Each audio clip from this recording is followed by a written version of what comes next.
Hello, friends, and welcome. I'm your co-host, Andrew Alzaga, here with DUBCAST. And you are listening to the DUBCAST with DUBCAST.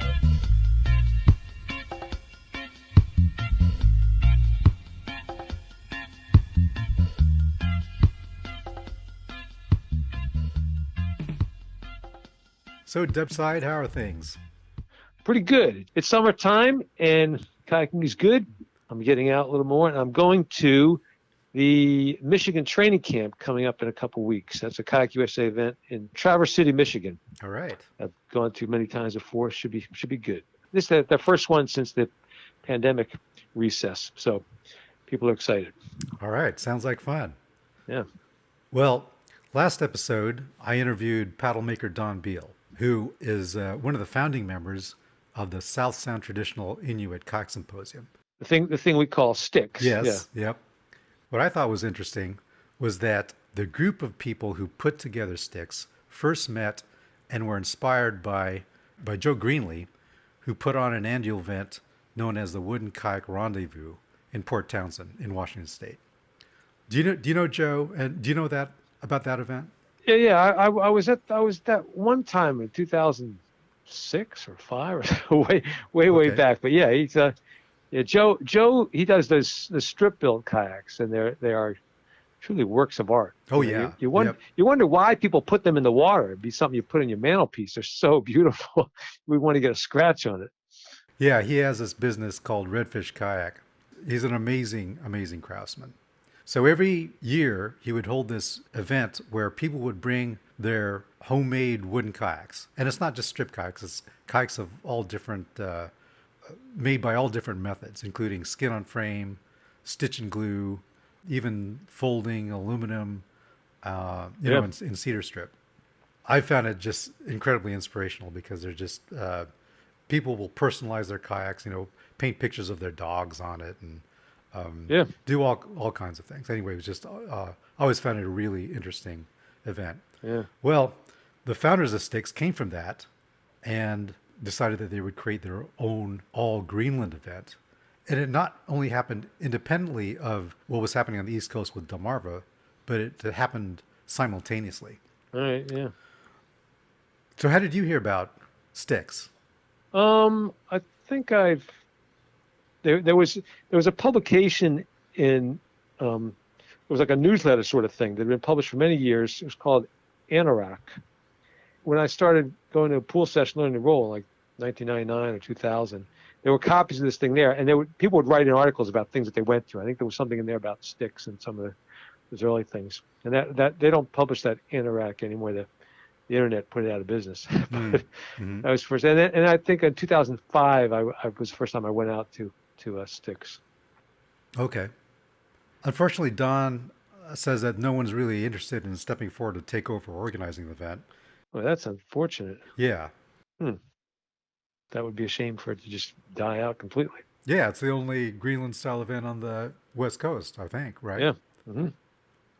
One other thing I wanted to mention, which I just discovered last night, KNR-TV, which is the Greenlandic Broadcasting Corporation, is live streaming the National Greenland Kayaking Championships. Really? Yes. In fact, I have it on my YouTube right now.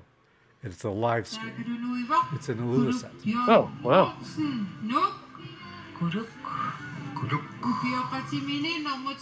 The captions are in Greenlandic, so Yeah.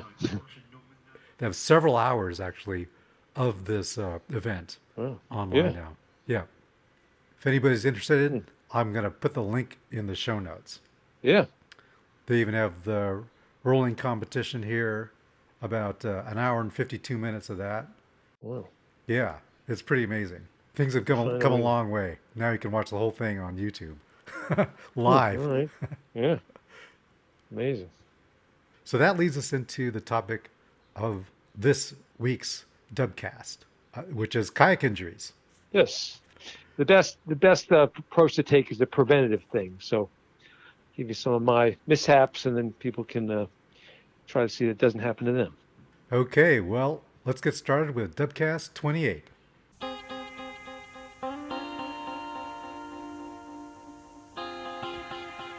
Welcome to the DUBCAST.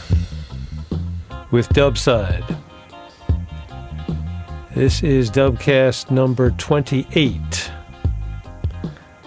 about injuries, various ways to get hurt or to hurt yourself when kayaking, and ways to prevent that from happening. And I'll have music from an artist named Paninnguaq Jensen, another female vocalist. And her song is entitled Paninnguaq. I'll tell you what that means, or what I think it means, coming up later.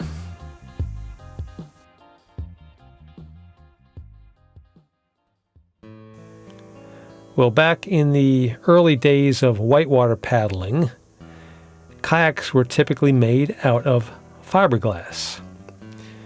That's because the plastics industry had not yet revolutionized the sport as it has today. So today I don't think anybody makes a fiberglass whitewater kayak, but back then that's what they had. In those days, the techniques taught included a stroke, I think was called the DUBCAST bracing kind of thing. Anyway, it's a high brace, so you take your top hand and reach way up over your head, out to the side, or outstretched arm up above your head, and you put the blade is in the water and you're bracing that way. And that puts a tremendous amount of stress on one's shoulder, particularly if you hit a wave. At that moment, all the power of the water gets transferred from the leverage of the paddle right into your shoulder. And this is an excellent way to dislocate your shoulder. Well, nowadays we've learned from those earlier mistakes, and it's generally taught that you keep your arms in closer. You wouldn't want to put your hand up over your head. A good guideline is if you can't see your hand, if it's out of sight from your eyes, then your arm is too far away, and then you don't want to be in the water with a paddle in your hand where you're going to get the shoulder just pulled right out. So you keep your elbows in closer, and you can reach over to the side, but keep your arm, your bicep is in closer to your body, and it's a more protected position for your shoulders so you don't dislocate something. In general, shoulders take a lot of wear and tear in paddling, particularly if you don't use proper technique. And this is one of the advantages of the Greenland paddle, is that people find that it's a bit less stressful on the shoulder. You don't have all that big wide surface area of a Euro blade that would put that much pressure on the shoulder with each stroke. It's been said that it's spending years and years paddling without a good technique. You blow out your shoulders, and then it's time to take up maybe cycling. And years and years of cycling, maybe using a bicycle that's not adjusted to you properly, you tend to blow out your knees, and then it's time to take up paddling, unless you've already taken up paddling, in which case, I don't know what you do then. Learn how to play chess? Well, you can avoid those problems if you learn correct technique, and if you also listen to what your body is trying to tell you. There's times when you get those persistent aches and pains, and you just, I'll take some more aspirin, just push through it and not worry about it. Well, that's you ignore those little indications at your peril. So pay attention to what your body is trying to tell you. Besides shoulders, your arms, hands, and fingers can find themselves in harm's way. Tell you about something I did in my early days. You know how if you paddle a full day and expend just about all the energy you've got, by the time you get home, you are so tired you don't even want to hang your gear up or put things away. You just want to crash out, lay down. But you still may have to, say, take off your paddle wear, whatever you had on the water, wetsuit, dry suit or something. So I was coming back from kayaking, looking up in my logbook. This is the end of January 2002. I'd gone out, taken a bus out to New Jersey to the Woodbury Creek and paddled all the way back through and then up to Delaware and took out at that Penn Treaty Park just above the Ben Franklin Bridge. I got home from a rather tiresome day, and I was trying to take off my wetsuit. And feeling exhausted, I just, to get the leg off of my ankle, this wetsuit did not have zippers on the leg, so a good wetsuit has to be tight to work effectively. So it's tight to the ankle, you have to slide it over your foot. So trying to get it off my foot, it was just bunched up down at the foot. I just stuck my thumb in there and shoved down as hard as I could, proceeding to break my thumb, proving in the process that it is possible to, using your own body strength, break your own bones. And that meant about 6 weeks of recovery time, during which I could not go paddling, and it was rather traumatic not to be able to hang out with my friend, the water, for that amount of time. I was really rather depressed about that. In fact, I even, a couple weeks later, took a bus out and over the bridges, over the rivers, just to look at the water and just to think about how much I miss being with my friend and anticipate the day when I'd be able to go back and paddle. It wasn't until the middle of March when I was able to get back in my kayak and go paddling. And in those days, I was averaging 3 or even 4 times a week on the water. So it was having to take 6 weeks off was really a loss. But I recovered and learned to carefully take off a wetsuit.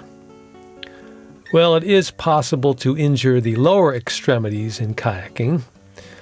One of the first things taught in any good kayak class is the wet exit, how to get out of the kayak if it's upside down without getting stuck. And in traditional kayaking, we have skin-on-frame kayaks, which were originally made very low volume, so they're very compact and tight. And I've seen some people take that to extremes and they'll take the dimensions of a replica and make one the same way, even though they're a bit larger, and really have to struggle to get into the kayak, which means it's that much harder to get out. And not everybody goes to that extreme, but even a typical design with a circular coaming, it's a squeeze to get in there a bit. And so to get out of that, one must know how to do that and be somewhat practiced at sliding it off, pushing back. You get the spray skirt off and you push the kayak forward like sliding off a pair of pants. But if you don't do that, I do know someone who made their own skin on frame and had got a roll, probably several rolls, and maybe hadn't quite practiced them enough. And they went out to, this woman paddled out by herself to go practice rolling. And at one point, the roll didn't work, and she panicked. And in trying to get out of this tight skin-on-frame kayak, she sort of got stuck in there. And of course, the alternative would be to drown. So rather than do that, she forced herself out, and really damaged her knee in bending her leg the wrong way and yanking it out right over through the frame there, and hurt her knee quite badly. Using strictly Greenland techniques, the idea would be you'd roll up. You have a super dependable roll to get up rather than try to wet exit a tight skin-on-frame kayak. But in this country, we often make the skin-on-frames a good deal larger, more roomier, just because we're used to having a bigger cockpit, like a keyhole cockpit to get out of. If you practice a wet exit enough, then you're familiar with the technique and you can relax and just get out of the kayak. It's when you panic, you tend to tense up and lose the flexibility, and that's what gets you stuck in a kayak. Well, besides the on-water traditional Greenland kayaking activities. I am a big proponent of the rope exercises, also known as Katarnok. And there are a few ways to hurt yourself on the ropes, which I will describe for you now. If you're not familiar with these rope exercises, you can go online, check out Greenland rope gymnastics, or I have a website, Katarnq.com, Qattaarneq, and you can see videos of what the ropes involve. I've on occasion had enough demand for people to want to take a class in the ropes rather than just see me do a demonstration and try it casually. And so you're in these various positions trying to pull yourself around the rope. And I've had on 2 occasions, someone has exerted themselves so hard that I think it's a hockey injury, where the bicep in the arm detaches from the bone. And then they get up, hurting, and then you look at their arm and it's all hanging underneath the bone. It looks rather scary. There's no blood, but it's deformed looking arm. You have to take them over to the first aid station. It's usually a trip to the hospital, and they'll be recovering for some weeks from that. So not a happy injury, but it's guys who tend to do this because they're trying to pull themselves so hard through and just more than the muscle can take. I think your brain tells you when you're pulling too hard, and most of us back off at that point. But if you've got your brain disconnected and just keep on pulling, these things happen. Now on the high ropes, there's one move, it's number 35, and it's called Chiwinoslu Asat Katisluit Nofishlatisluit, or to hear it pronounced without an English accent, sounds like this.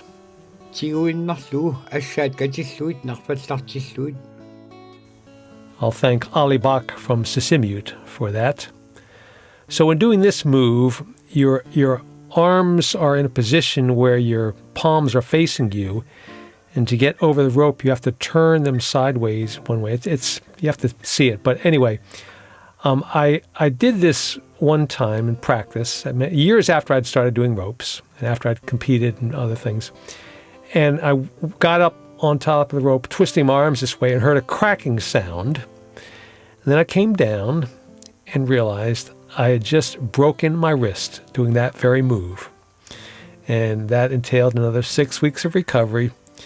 Very depressing not to be able to do ropes or rolling or kayaking in that period of time. But for years after that, I was afraid to do that move. And then when I gradually started to work up to it, every time I would get on the ropes, I think, this is the move you broke your wrist doing. And so I finally gotten past that. Now I can do that move with confidence because I do it properly. In my early days of paddling on the Delaware River, I have mentioned in the past about that Paninnguaq Island, which is down by the Philadelphia airport. And below that island, farther down, there's an island called Chester Island. It's farther toward the Jersey side. It's rounder, not a long, narrow thing, but a round thing. But most of that island is just reed grass. It's all marshy. But the first time I paddled out there, there's this little narrow beach on one side. So on the end of that island, I was running around eagerly, finding this brand new island to explore. And if there's a tree, and it looked like somebody had built a platform for deer hunting. The deer swim out to these islands, so they were going to hunt deer out on the island. So there were these rickety wooden steps nailed to the tree, and then go up. There's a sort of branch you could grab onto and to get up to this platform. So I go scrambling up this tree, all excited, and I get up near the top. I grab the branch, and I had been climbing so fast, the branch broke in my hand, and I proceeded to fall. So I'm in midair, I'm, 8-10 feet off the ground, falling. And as I'm going down, I'm berating myself. I'm saying, you stupid, stupid, stupid fool. What are you thinking? You're out here by yourself. Nobody knows you're here. You have no radio with you. This is before cell phones. If you hurt yourself really badly, you're just going to sit out here until you die because you didn't take precautions, you dumb idiot. And well, I hit the ground, and fortunately I didn't hurt myself. But I got up and said, don't you ever do that again. anything you do by yourself, particularly on an island, you must use caution and care in all your actions. But there are times when hazards come your way you would never expect. So I was on the other island, Paninnguaq Island, and I used to go out there and camp in the wintertime. And one time I went out there to camp. This is February of 2001, and it was somewhat dark by the time I got there to set up camp. Had one of those little gas stoves, and had my tent set up, and cooked my dinner on the little stove there, and went to bed. And the next one, I was out there for 2 nights, actually. It was paddle in the daytime or go paddle in the dark afterwards. I had a great time. But when the daylight came, I saw that the spot I was camping at, a deer hunter had come out there. People, had practiced firing. And so there was shells, shotgun shells, and some bullet shells just spread all over the ground that I'd been walking around on. And so when I went to take down my campsite the second night, looking further in the dirt there, I saw there was like 357 Magnum shells, and there was 22 shells, and there was shotgun shells, and right under the stove there was a 22 shell, not just a shell, it was an unfired bullet right under my stove. Which, if it's a good thing the heat rises, because if that bullet had gotten hot enough to explode, it could have been a really bad scene out there. But who would think, I have to check for unfired bullets before I set up my stove to cook my food? It hadn't occurred to me. And if I'd made a campfire instead of been using a stove, well, that could have been much worse. So by the way, here's another good tip, not so much about body injury, but injury to kayak or being stranded. When you go camping somewhere, say on an island, you can carry your kayak to where your tent is, which usually is somewhat of a distance uphill, or it's easier to leave the kayak down by the water and just pull it up on shore somewhat. But if you do that, it's a good idea to tie it, take a line and tie it to a tree or rock or something, because even if you think you can see where the high tide line is, there can be extreme tides if you haven't paid attention to the tide table, or wind can drive up some big waves or things, and you could get up in the morning and find your kayak has washed out. So tie your kayak up if you're not going to carry it right up to your tent. And kayaking also can lead you to incidents with critters causing bodily harm. I only have one black bear encounter that I could talk about, but people like my friend George Grunseth, who leads trips up to Sitka, Alaska, can tell you all about grizzly bears. And I haven't had any shark attacks. I leave them alone; they leave me alone so far. Alligators have been fairly subdued. I don't mess with the alligators. I've seen them. I've gotten close to them, but they haven't been a problem so far. Manatees are quite tame. In Greenland, I've been quite close to whales, but not that close. Yeah, you don't want to get too close to a whale. But in teaching rolling, in the many, many places I've done it, in the many locations, I have had quite a few times where there have been jellyfish all around. And there's often 2 varieties. There are these white ones with the 4 little white circles in them, and those are harmless. You can pick them up and play with them in your hand. And there are these other ones that have red strands in them. Part of them are red inside, and those generate a very painful sting. And I've been plenty of places where no problems with jellyfish at all, until one day they just appear out of nowhere, and there's just dozens of them all over the place. And you have to look every time you're going to roll. And I already have a rolling class schedule. We're not going to cancel the schedule because of the jellyfish, so we just have to be very careful. And one time in Sweden, there was a woman we're having a class, and she was practicing over by herself, and she comes up and she's crying out in pain. And this is a good reason to learn to roll with your eyes closed, as I have from day one. She got it, rolled with her eyes open, and got the strand of the jellyfish right across her open eye, and that was painful. And we had to, she was diligently trying to continue with the class, but she couldn't be done, so we had to send her off to the hospital. And it was, they took care of her. She was okay the next day, although it was rather unfortunate and would not have happened if she'd pulled her eyes tightly shut as she went under, as I always do. Now, even worse than that, this wasn't quite jellyfish, but close to it. I was doing a class with Paninnguaq, and this was in California while we were doing our rolling video with Wayne Herodowicz. We offered some classes one day. So we were at some little bay on the ocean there, found a place. And there was one guy who was in the class, and he was getting into it out of his kayak or something, just in the process of doing the class, and he suddenly just grabbed his leg and said, ah. He had gotten stung from a stingray. In fact, somebody had seen it earlier. It was a little, like, 8-inch stingray, little guy, just cruising around. And, you're supposed to shuffle your feet whenever you walk, it's kind of awkward to keep on doing that all the time, but that was one time when somebody didn't shuffle their feet. I wasn't shuffling my feet while I was teaching the whole time. I was thinking about it a little bit, but he got it right through the neoprene booty, through the dry suit sock, when penetrate all that. That's how long and sharp that the stinger is on a stingray.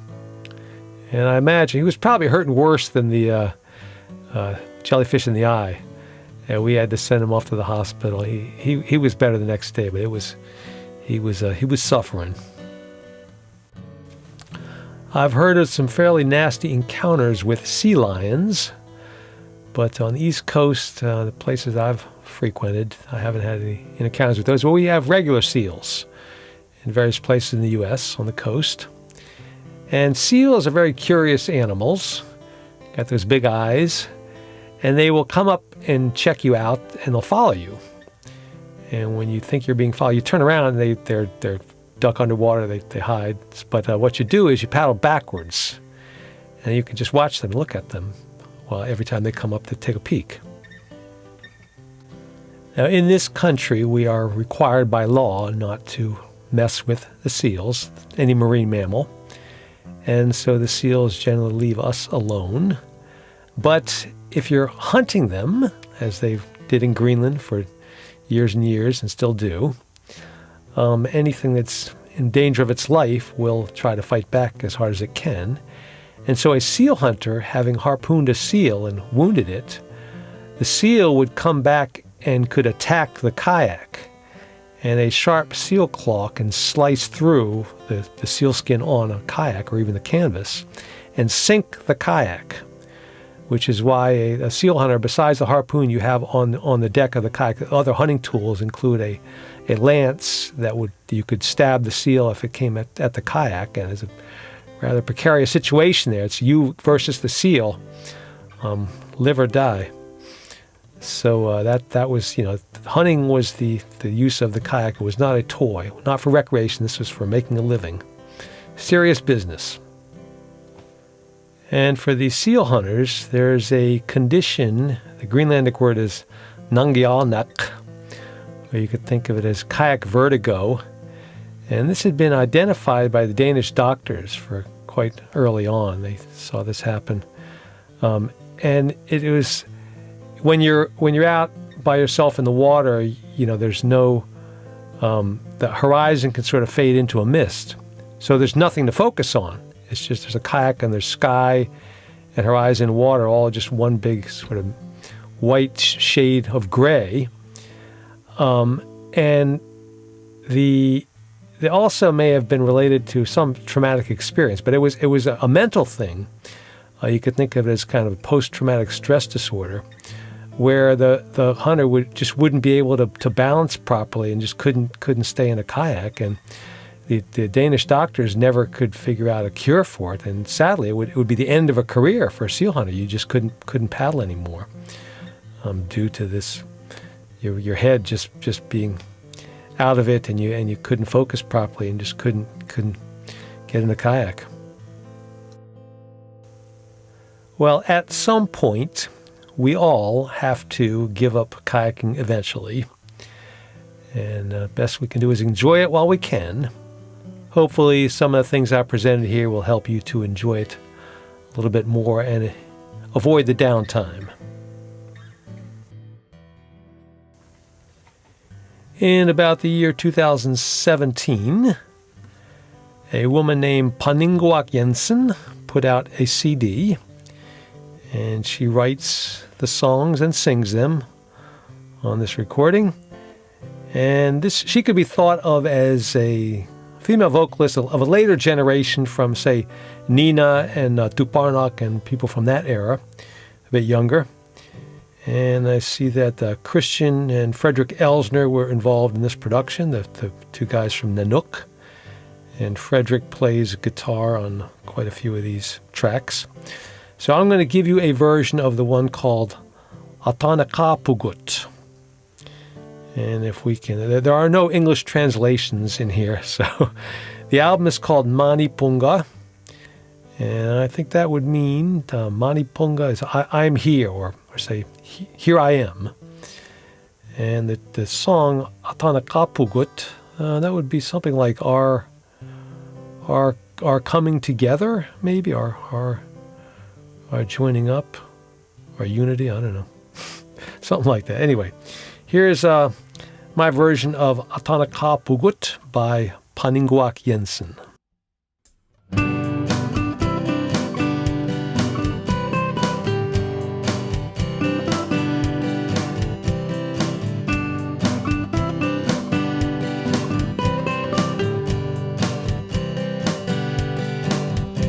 Si aku itku patah silamut atot sima butit alia sokatalina tutut misigalutit sila sakina patatsat nuana toisatu diminu seputit Sila suamutash latinunerita sesushlugu Putsualo epami sigi sakana Tava pasimasutume misigibutit Sila pakumatit Usutit kanore kalua pata emesukit Sila suwa kanore kalua pat inufigiyuk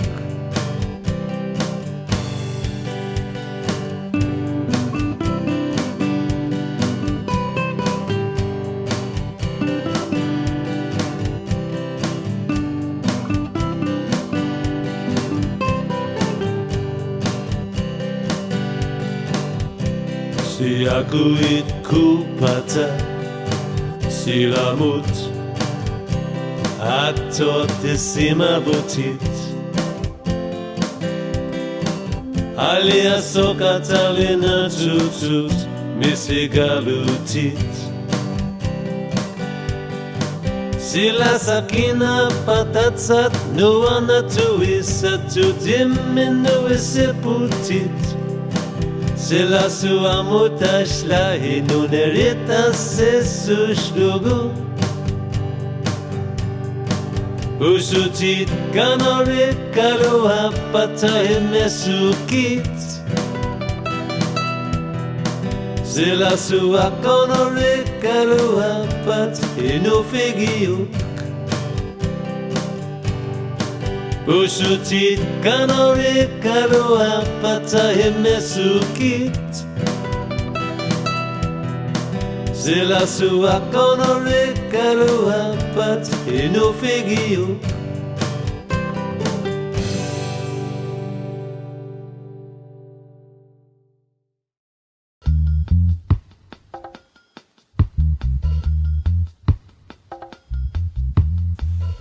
Well, if you like that song and would like to hear the original version of it, sung by the original songwriter, who sings it a lot better than I can, you can go to atlanticmusic.gl And look for Paninnguaq Jensen, Paninnguaq Jensen.